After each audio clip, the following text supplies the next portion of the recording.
السلام عليكم ورحمة الله تعالى وبركاته. كسو دبادة مقال عصب. مقال كمان توحان كاقا هادلي دونا سبب كأي موبيلة ايفون كويهين كوا آذو قالية. طبعا وحان هباينات إن بدن إسسو آشي محي قلبية اي سو سارتو شركة آبل اي ويهين كوا آذو قالية قيمه ذون اينان هاين مد عقلي قلع سندي لو كنت طبانكي شركة آبل وحي حدود أجرتي $1 ayadoo ku shaacisay iPhone X qiimadan $999. taa bedelkeed waxaad ku heli kartay moobilka ugu sareeya oo ay shirkadda Google soo saartay isla sanadkaasi ka oo ahaa Pixel 3 qiimadan $799 ka oo leh sifooyin la midka uu leeyahay iPhone X. dabcan ma ahan mid raqiis ah balse waxa kuu badbaadaysa lacag dhan $200. hadeertanse qiimaha aadka u yaabka badnaa waxay noqotay mid iska caadi ah oo ay shirkadani qiimo kaga dhigto qalabyadeeda. xaqiiqada taagan waxay tahay in shirkadda Apple ayna marnaba suuqa soo gelin qalab raqiis ah, sidoo kale midba midka ka dambeeya wuu ka qaalisan yahay. marka hore aan eegno qaar ka mid ah qalabyada shirkadda Apple ee xilligan iyo qiimahooda. hadeertan iPhone-ka ugu raqiisan ee suuqa Apple dhex yaala waa iPhone 7. qiimihiisuna wuxuu gaarayaa $449, balse markii ugu horeysay ee moobilkani la soo saaray sanadii 2016 qiimihiisu wuxuu ahaa $649. sidaa daraadeed maxaa hoos u dhigay qiimihiisu tiradan $200? jawaabtu fudud waxay tahay kaliya in uu noqday version hore, softwarekiisuna uunan ahayn midka ugu casrisan ee hadda jira, taa oo keenaysa in ay shirkadda hoos u dhigto qiimihiisa. balse haddii markii hore uu qiimihiisu ahaa $649 hadeertanna noqday $449 welina ay shirkadda Apple ka faa'iideyso, ma waxay la micno tahay in markii horeba shirkadda Apple ay dadku dhacaysay? xaqiiqdu waxay tahay haa dabcan, balse kuwa qaar ayaa ku dooda in ay ku saxan tahay midaasi. maxaa yeelay shirkadda Apple waxay isticmaashaa softwarekeeda u qaaska ah iyo weliba birta ay ka sameeyeen taleefanadoodu waa mid ka qaalisan kuwa ay isticmaalaan shirkadaha kale. iPhone 7 wuxuu ahaa mid ka mid ah qalabyada ugu raqiisan ee shirkadda Apple. hadeertan aan eegno bal qalabyada ugu qaalisan ay soo saarto shirkadani si aan go'aan uga gaarno in ay yihiin kuwa u qalma qiimahooda ama in kale. moobilka ugu qaalisan ee hadeertan suuqa yaala waa iPhone X Max ama 11 Pro, qiimihiisuna ka bilowdo $199 ilaa $450. bishii September ee sanadii 2018 Apple waxay soo saartay 3 moobil oo kala ah iPhone XR, iPhone XS iyo iPhone XS Max. midka ugu raqiisan saddexdoodu ayaa ah iPhone XR, qiimihiisuna ka bilowdo $799. iPhone XS-na waa asagii oo xoogaha la casriyeeyay, qiimihiisuna wuxuu gaarayaa $999.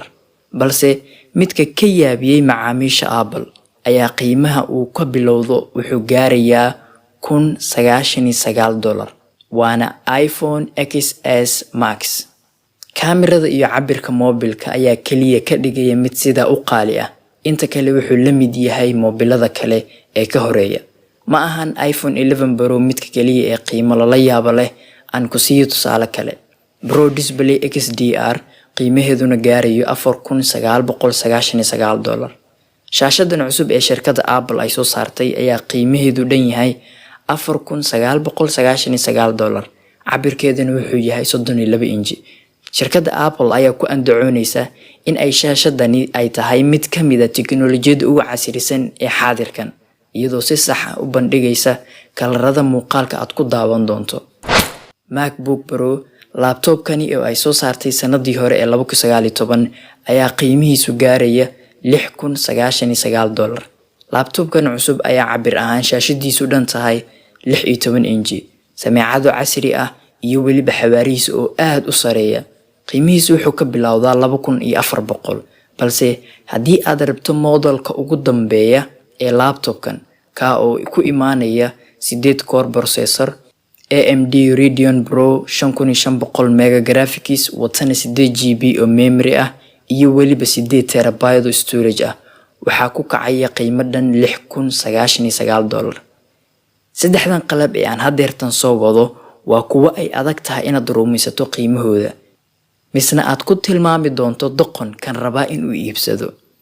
iMac Pro waxaa lagu soo saaray sanadii 2017 qiimo gaaraya $13,199.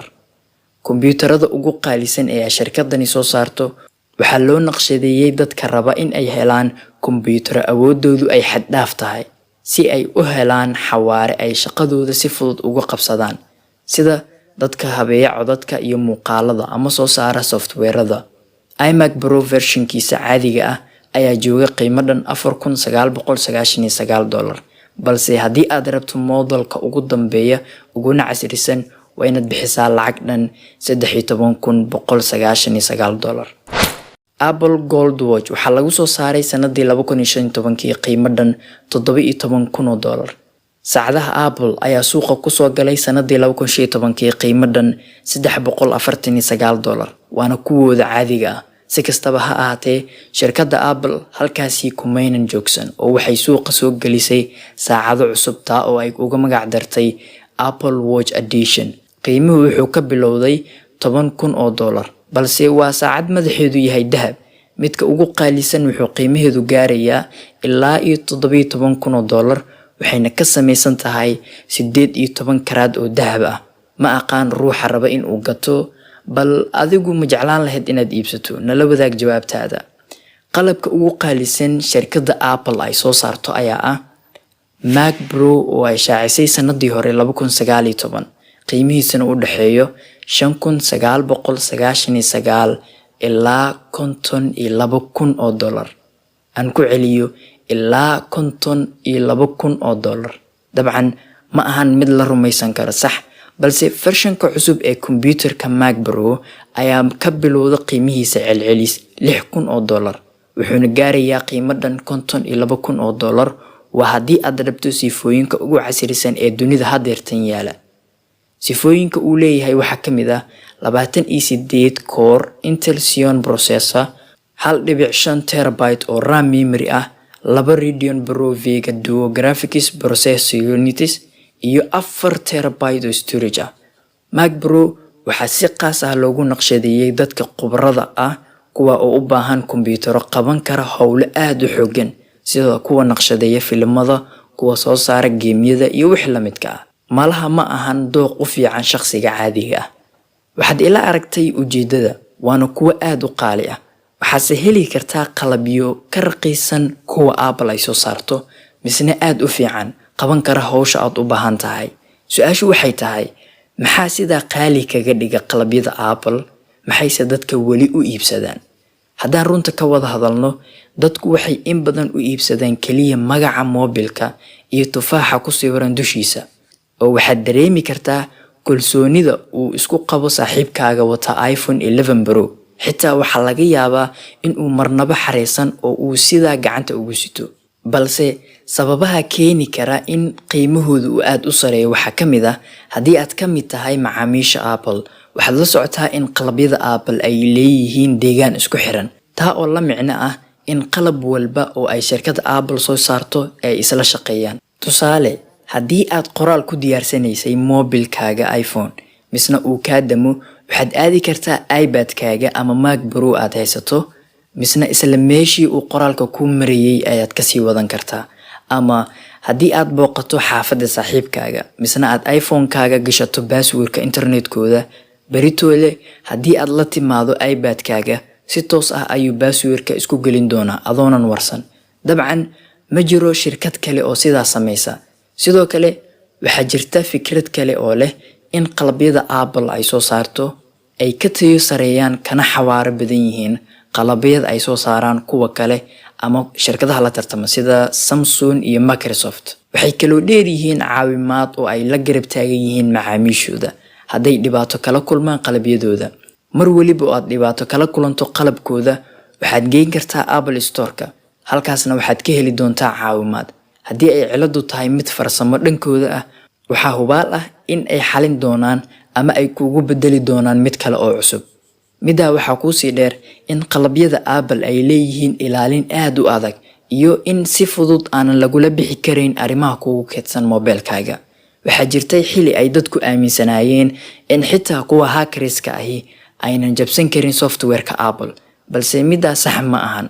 laakiin shirkadda Apple waxay ka security adag tahay dhammaan kuwa la tartama ayada. dadku waxay rabaan in arrimahooda loo ilaaliyo, Apple-na way ka faa'iideysatay arrinkaasi. sidaa daraadeed ma dhihi karnaa Apple waa khasaaro. inaad ugu yeerto Apple waa mid khasaaro ah, dabcan waa mid adiga kugu xiran. dadka qaarkood shaashad aad u weyn, kaamiro fiican iyo in ay haystaan mid ka mid ah moobilada ugu casrisan dunida uma arkaan khasaaro, waxayna u arkaan mid gebi ahaanba u qalma qiimahaasi. kuwa qaarna waxay u arkaan in uu yahay moobil bilaa micno ah oo aan inaba u qalmin qiimaha ay Apple ku rabto inay ku iibiso. xaqiiqdu waxay tahay in dadka ay rabaan inay ku bixiyaan lacag tiro badan si ay u helaan qalabka ugu tayada sareeya. dunida aan hadeertan joogno ma ahan maxaad bixin kartaa misna kugu filan, balse qof waliba wuxuu u cararayaa maxaa dadka hortooda kaaga dhigayo qof aan caadi ahayn. xitaa dad badani ayaa diyaar u ah in ay deen u galaan si ay u helaan sheyga ugu casrisan ee dunida ka jira. hadeertan dhankiina ayay usoo wareegtay su-aasha, ma u qalmaan qiimaha ay Apple ku rabto qalbiyadeeda? waxaanse kaloo jeclahay inaan ogaado nooca mobilka aad wadato adiga. nagula wadaa commentiga hoose. halkan ayaan kaga baxayaa muuqaalka maanta. waxaan rajeynayaa inaad in badan aad wax ka ogaateen. wasalaamu calaykum waraxmatullaahi wabarakaatuh. amaano allah. waa inoo muuqaalka xiga.